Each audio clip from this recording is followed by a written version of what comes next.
ഇതിനകത്തൊരു വളരെ വിചിത്രമായൊരു വാദമാണ്. ഇപ്പം നേരത്തെ സഖാവ് മടവൂരൊക്കെ പറയുമ്പോൾ ഗവർണറുടെ അപ്പോയിൻമെന്റ് എന്ന് പറയുന്നത് അത് പ്യൂർലി പൊളിറ്റിക്കലാണ്. എന്തിനാണ് അങ്ങനെ സംശയിക്കുന്നത്?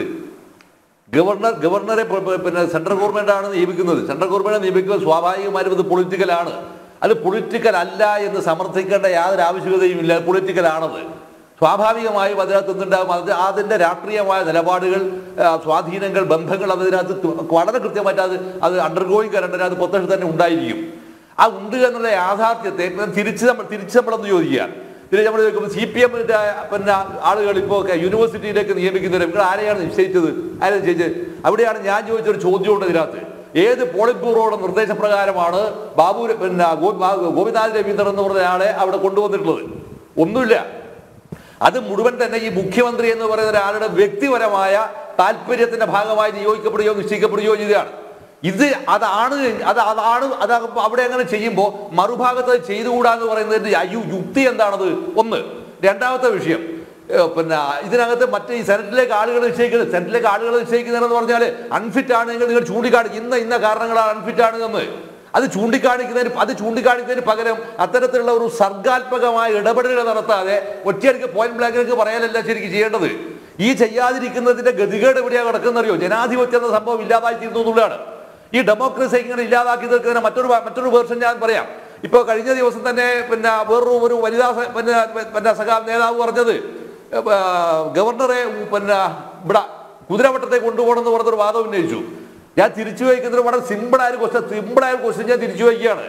കോട്ടയത്തെത്തിയപ്പോൾ അവിടെ ഉണ്ടായിരിക്കുന്ന പാർലമെന്റ് മെമ്പർ ഇലക്ടഡ് ആയിരിക്കുന്ന പാർലമെന്റ് മെമ്പർ അവിടെ ഉണ്ടായിരിക്കുന്ന ഒരുപാട് പ്രശ്നം പറഞ്ഞപ്പോൾ മുഖ്യമന്ത്രി അദ്ദേഹത്തോട് പറഞ്ഞത് ക്ഷുഭിതനായ രീതിയിൽ അദ്ദേഹം പറഞ്ഞെന്താണ്? ഇത് പരാതി കേൾക്കാനുള്ള സംഭവമാണ്, ഇയാളോട് ആരോ പറഞ്ഞിരിക്കുന്നതല്ല എന്നാണ്. സ്വാഭാവികമായും കേൾക്കുന്ന എന്താ തോന്നുക? അയാൾക്ക് വട്ടാണോ എന്നല്ലേ തോന്നുക? ഇതിൽ ആരാണ് ആദ്യം ഇതിനുവേണ്ടി ചികിത്സിക്കേണ്ടി വരിക എന്നുള്ളത് മാത്രമേ ഇതിനകത്ത് യുക്തിയുള്ളൂ. ഇപ്പൊ നമ്മളൊരു കാര്യം അന്വേഷിക്കുകയോ പറയുകയോ ചെയ്യുമ്പോൾ വരേണ്ടിയിരിക്കുന്ന ഏറ്റവും പ്രധാനപ്പെട്ട പ്രശ്നം അതിനകത്ത് ലോജിക്ക് വിട്ടുപോകുന്നു എന്നുള്ളതാണ്. ഈ ലോജിക്ക് വിട്ടുപോകുന്ന രീതിയിൽ സംസാരിക്കേണ്ടി വരുന്നത് സത്യത്തിൽ നിങ്ങൾക്ക് പറയാൻ ഒന്നുമില്ലാത്തത് കൊണ്ടാണ്. ഗവർണർ കുറ്റവാളിയാണ് എന്ന ആരോപണം സഖാവ് മടവൂറിനെ പോലെ ആൾ ഉന്നയിക്കുമ്പോൾ ഇതിൽ എന്തിന്റെ വിലയാണ്? സുപ്രീം കോടതി പരാമർശിച്ച് എന്തിന്റെ വിലയാണ്?